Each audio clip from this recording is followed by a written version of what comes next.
Hello dear students, so in this video we will do derivation of a very important formula which is called lens maker formula. Okay, the formula goes like this: focal length of the lens 1 by f is equal to mu 2 by mu 1 minus 1 times 1 by r1 minus 1 by r2.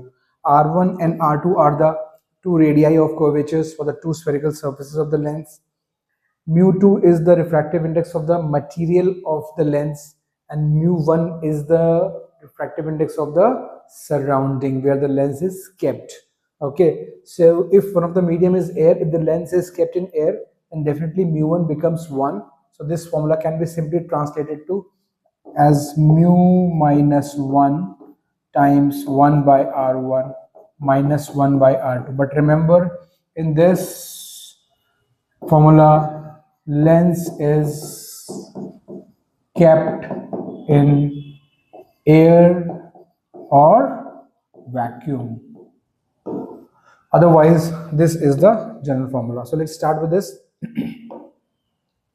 The derivation is quite simple because what we'll be doing, we'll be just leveraging refraction at spherical surface formula 2 times, and that's it. There is no other smartness in this.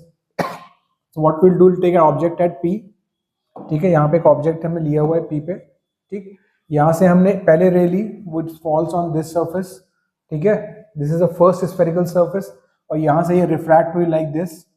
अगर ये दूसरी surface नहीं होती, if this second surface wouldn't have been there, then the ray would have traveled a straight line and the image would have been formed at basically I, right? तो एक रे ये हो गई, दूसरी रे ये हो जाती सीधी, जो ऑप्टिकल सेंटर से पास होती है without getting deviated. We know that optical centre से जो रे पास होती है वो डेविएट नहीं होती है. तो एक रे ये हो गई, एक रे ये, सो इमेज यहाँ पे बन गई होती, राइट? अगर यहाँ पे दूसरी सरफेस नहीं होती तो. But what happens, there is a second refraction, second round of refraction which happens and the ray further bends and the final image is formed at I.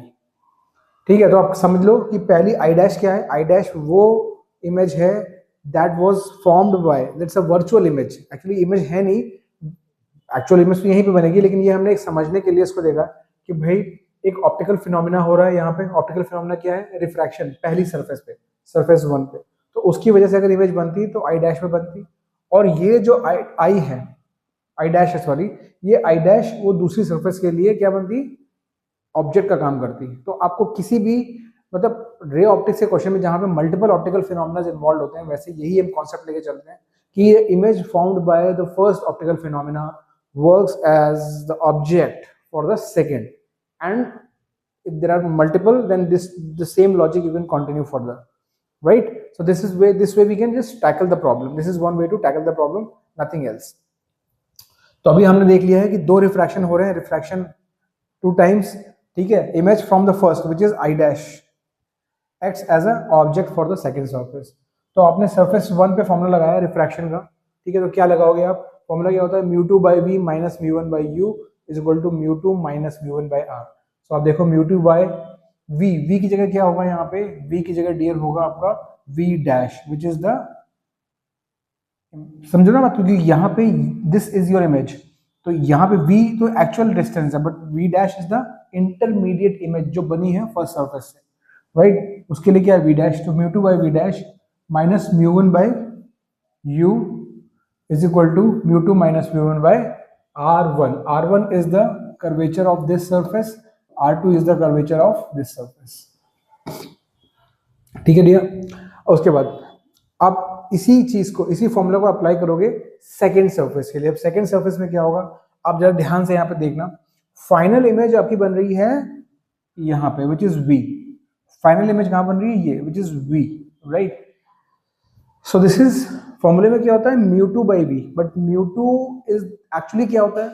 mu2 is the refractive index of the refracted medium. तो यहाँ पे अभी originating medium mu2 है. दूसरे वाले रे के लिए, दूसरे वाले सरफेस के लिए जो ओरिजिनेटिंग इंसिडेंट मीडियम है वो mu2 है, और जो रिफ्रैक्टेड मीडियम है वो mu1 है. ये आपको डिफरेंस समझना पड़ेगा कि रे स्टार्ट तो हो रही है ग्लास से, मतलब लेंस के मीडियम से, और जा रही है एयर में.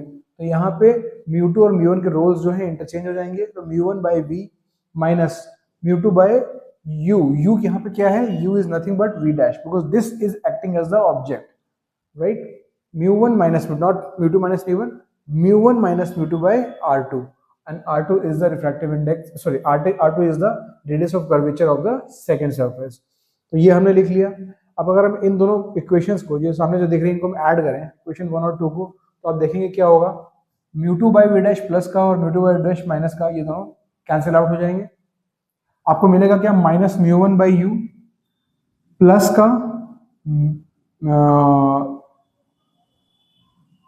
सॉरी माइनस का mu1 by u है ना, माइनस का mu1 by u और प्लस का mu1 by v. यस, खाली ये टर्म जो है आपका बचेगा और आपका ये टर्म बचेगा क्योंकि ये दोनों तो कैंसिल हो रहे हैं आप. ठीक है, so minus mu1 by u plus mu1 by v is equal to, यहाँ पे क्या आ जाएगा देखो आप जरा ध्यान से देखो, अगर मैं mu2 माइनस mu1 लिखूं बाहर तो इधर चला जाएगा प्लस का 1 by r1, और यहाँ पे अगर mu2 माइनस mu1 में कॉमन ले रहा हूँ तो ये माइनस का 1 by r2 आ गया. ये आप समझ पा रहे हो. यहाँ पे अगर मैं इसको फ्लिप करके लिख दूँ mu2 माइनस mu1 तो यहाँ पे एक माइनस आ जाएगा, तो ये 1 by r1 minus 1 by r2 ये आपको ऐड करके मिल गया. बस यहीं तक अब मेन इंपॉर्टेंट चीज थी, बाकी सब तो कैलकुलेशन है डियर. mu1 हमने कॉमन ले लिया, लास्ट इक्वेशन से mu1 कॉमन ले लिया है तो ये आ जाएगा 1 by v minus 1 by u, 1 by v minus 1 by u is equal to mu2 minus mu1 1 by, तो वैसे ही है 1 by r1 minus 1 by r2. अब अगर हमारे पास स्पेशल केस होता है u is equal to infinity होता है, जब ऑब्जेक्ट कहाँ पे रखा होता है, इन्फिनिटी पे रखा होता है, तो इमेज कहाँ बनती है, f पे बनती है, हमको मालूम है. तो यहाँ से क्या आ जाएगा 1 by f is equal to 1 by f, क्योंकि यहाँ पे आप डालोगे v की जगह f, u की जगह इन्फिनिटी, तो ये तो जीरो हो जाएगा term. So that 1 by f is equal to mu2 by mu1 1 by r1 minus 1 by r2. This is your final relation. This is called lens maker. This is your lens maker formula. Lens maker formula इसको इसलिए बोलते हैं क्योंकि if we need to make a focal length, एक lens बनाना जिसकी desired focal length है, तो इस फॉर्मूले से हम बना सकते हैं. कुछ radius of curvature r1 r2 choose करके और mu2 by mu1 की वैल्यू में पता होती है तो हम एक डिजायर्ड फोकल लेंथ का लेंस बना सकते हैं, इसलिए this is called lens maker formula. ठीक है. अच्छा, इसका एक थोड़ा सा एक्सटेंशन है, यहीं से हम लेंस फॉर्मूला भी डिराइव करते हैं 1 by v minus 1 by u equal to 1 by f. तो देखो अब अगर हम इसको बोल दें इक्वेशन 3, मतलब 1 by v minus 1 by u is equal to this, इसको इक्वेशन 3 बोल दें और इसको इक्वेशन 4 बोल दें 1 by f is equal to this 4. अब जरा ध्यान से देखो कि राइट हैंड साइड पे इन दोनों इक्वेशन में क्या है, एक कांस्टेंट नंबर है. देखो यार वी यू चेंज हो सकते हैं, वी यू आपके ऊपर है कि आप ऑब्जेक्ट को कहाँ दिख रहे हो, तो उसकी वजह से आपकी इमेज कहाँ बन रही है, तो वी यू चेंजेबल है. लेकिन आप जरा राइट हैंड साइड पे देखो, क्या आपको लगता है कोई भी चीज बदल सकती है? क्या आपको लगता है म्यू2 और म्यू1 क्या है, ये एब्सोल्यूट रिफ्रैक्टिव इंडेक्स है, राइट, लेंस के मीडियम के, और जहाँ पे वो जिस मीडियम में वो रखा है, तो वो तो नहीं बदलने वाले हैं भाई साहब. r1 r2 के रेडियस ऑफ कर्वेचर, आप लेंस अगर बना चुके हो एक बार, तो r1 r2 कैसे चेंज होगा? इसका मतलब इस साइड में जो चीज लिखी है वो एक कांस्टेंट है. तो यानी ये अगर आप सोचो एक number 1 by v minus 1 by u एक कांस्टेंट के बराबर है, फिर 1 by f वो भी उसी कांस्टेंट के बराबर है, तो आप समझ पा रहे हो कि 1 by v minus 1 by u equal to 1 by f होगा, right. Actually right, so this is equal to this is also equal to this. इसका मतलब क्या हुआ, 3/4 से हम डिड्यूस कर सकते हैं कि 1 by v minus 1 by u is equal to 1 by f. This is your lens formula. ध्यान रखिएगा एग्जाम में क्या डिराइव करने के लिए आ रहा है, दैट इज इंपॉर्टेंट. वो आपको लेंस मेकर फॉर्मूला डिराइव करने के लिए बोल रहे हैं, तो आप 1 by f तक करेंगे. अगर आपको लेंस फॉर्मूला तक कर रहे हैं तो आपको एक स्टेप एक्स्ट्रा लिखना पड़ेगा, दिस. ओके, मैंने इस फॉर्मूले को डेरिवेशन को सिंप्लीफाई करने की कोशिश करी है. एनसीईआरटी में थोड़ा सा कॉम्प्लिकेट तरीके से इसको डिराइव किया वही है कॉन्सेप्चुअली, लेकिन उसको थोड़ा सा मेमोराइज करना, लर्न करना थोड़ा डिफिकल्ट हो जाता है. जो मैंने जिस तरीके से आपको करके बताया है, राइट, जस्ट सिंपली दो अलग अलग रिफ्रैक्शन है, 2 सर्फेसेस हो रहा है, दोनों बार फॉर्मूला लिखा, ध्यान से उसकी वैल्यूज डाली, एक बार ऐड किया, आपका फॉर्मूला डिराइव हो गया. Remember one thing, ray optics हो चाहे कोई भी फिजिक्स का फॉर्मूला हो, उसको डिराइव करने का एक तरीका होता है और उसको अप्लाई करने का दूसरा तरीका होता है, क्योंकि आप डेरिवेशन और एप्लीकेशन को थोड़ा मिक्स मत करना. ठीक है, तो ये आप मानो कि जब इस फॉर्मूले को आप अप्लाई करोगे, इस फॉर्मूले को अप्लाई करोगे, तो आपको याद रखना है कि आपको 1 by r1 1 by r2 की वैल्यू जो है विद साइन डालनी है. 1 by r1 minus 1 by r2 की वैल्यू विद साइन आपको डालनी है. ठीक है, तो आप अगर ये वैल्यू विद साइन डालोगे, मतलब जैसे अगर मैं इस केस की बात करूं, जो केस हमने लिया था,